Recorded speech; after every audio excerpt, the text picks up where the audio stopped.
What's going on, guys? This is Badass Revere, and today I'll be taking a look at the Marvel Legends Infinite Series Ghost Rider figure.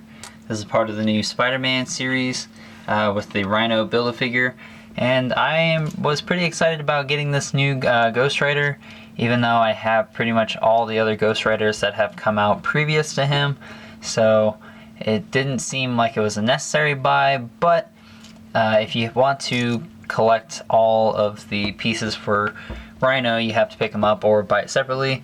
But this figure is also pretty cool, so I am pretty happy to have picked him up.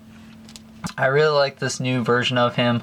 I really like mostly what they've done with the skull and the flame effect. I think that's really cool. I think, being the first time that someone's done that, well, for Marvel Legends, that's really cool. And he's using a really good body, which I always knew that they would probably make Ghost Rider with this body when they came out with the AIM Soldier, just because of the way it's sculpted and whatnot. So I'm really happy they went ahead and did that. I think is a really good look for him.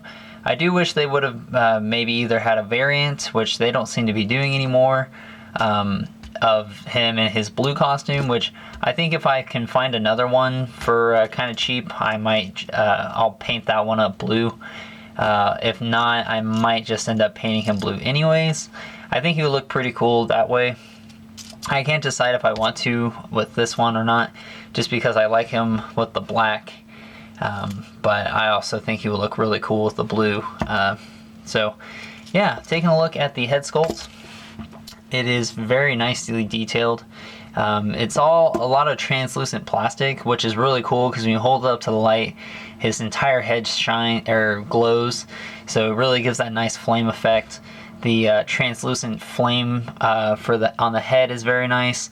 The skull is nicely painted. He's got a little bit of orange. I don't know if this is on, well, it looks like it was kind of an accident, but it looks like it kind of smudged out of the eyeball and onto his nose, which is no big deal. But the lower half of his jaw can open, as you can see here, so you can, do that, kind of like how the old Toy Biz figures were. So that's really cool that they did that, but the plastic for the lower jaw is also translucent, so it does kind of, it kind of helps make it shine a little bit better. Or not shine, but it's translucent, so the light goes through it. And then I believe like the back of his skull here is also kind of translucent, so I think the only part that isn't really translucent, and maybe they just painted this part, but it's really the front part of the face isn't as translucent, which gives it a very nice effect. And I could be mistaken, but I think the entire head might be translucent with just some paint over it. But I think it looks really good. I like this. I like the color of the bone, how that looks. It looks very nice. Very nice detail, and I really like the sculpt of the hair, how it's kind of windswept, but it's also makes it look like it's burning. Taking a look at his neck, he's only got a single jointed neck here, so I'd be very careful, because it also seems like it's very like a very how do you say it, not as thick of a joint as I would want it to be, if that makes sense. Like the neck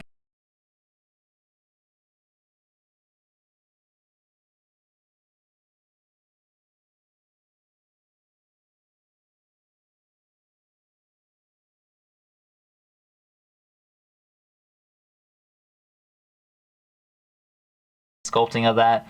The neck is actually sculpted to look like bone, which is really cool, so it looks very nice when you shine it into the light, which I thought I had a light, but I guess I don't.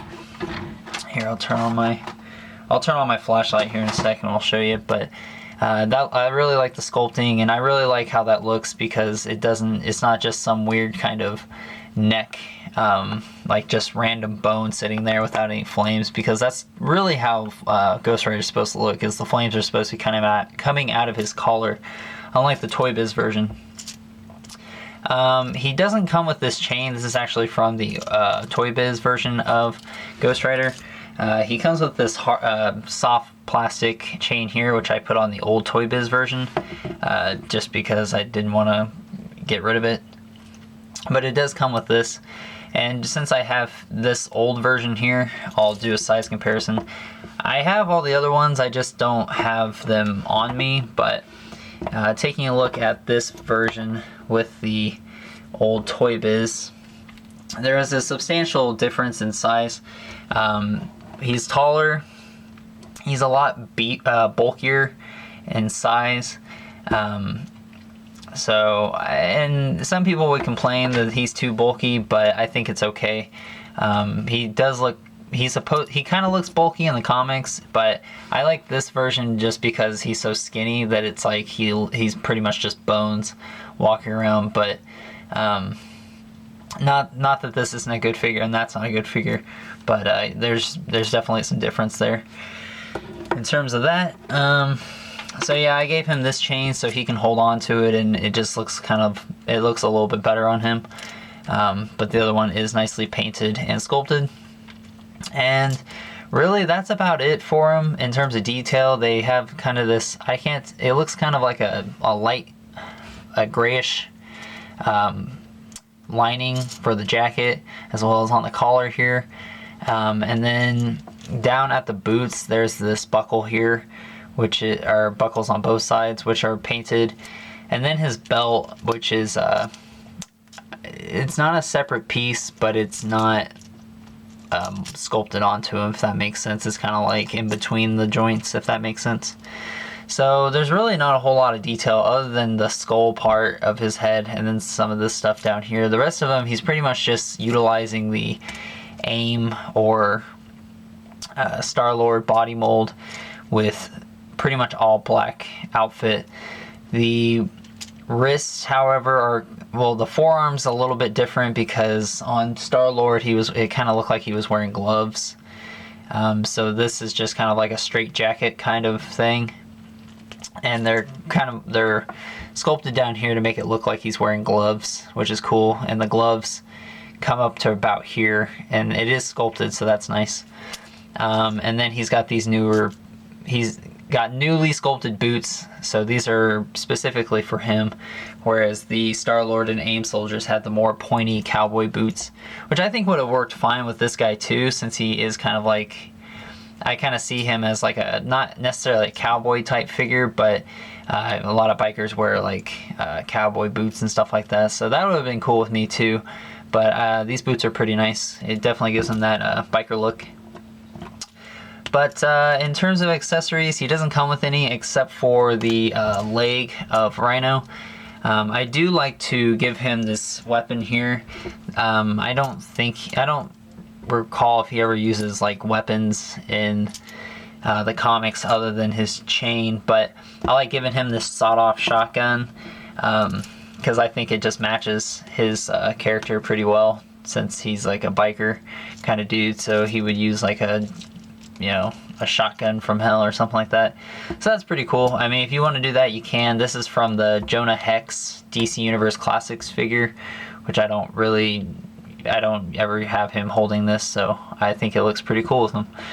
But yeah, so if you guys want to do that, that's definitely up to you. He can hold guns in either hand, and if you have the old Toy Biz bike, which I do, mine's a little beat up, but you can have him sitting on this. It's a little small.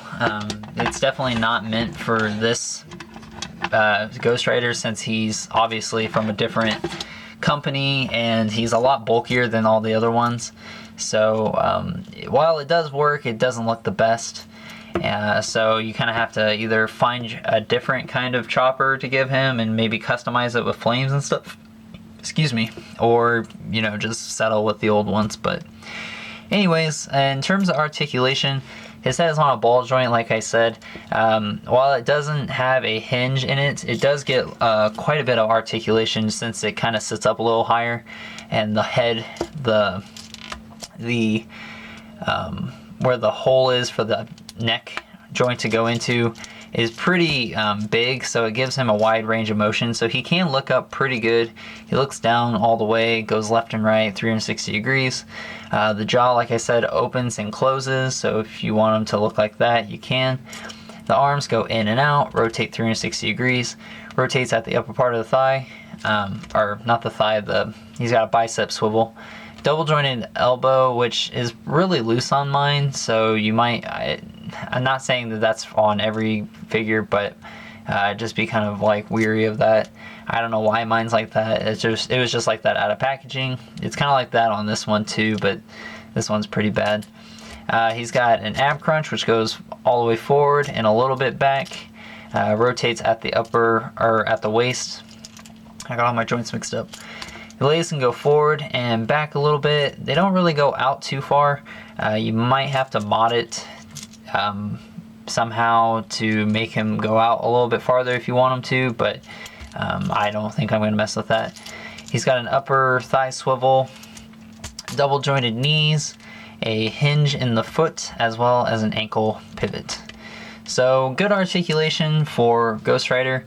I think the old Toy Biz version, such as the one I just showed you, has a little bit more articulation, but I think a lot of Toy Biz figures had more articulation than some of the Hasbro figures, but this guy most of the time rides a bike, so he doesn't really need a ton of articulation, but he does have quite a bit for you to pose him however you want. But it is unfortunate that Hasbro can't just make a deluxe version of this guy with a motorcycle, because if the Black Series can do it, I think Marvel Legends should be able to do it too. So anyways, guys, that's my review. Stay tuned for more figure reviews coming out of this wave, and check out my channel for other videos that I've done before, and I'll talk to you guys later.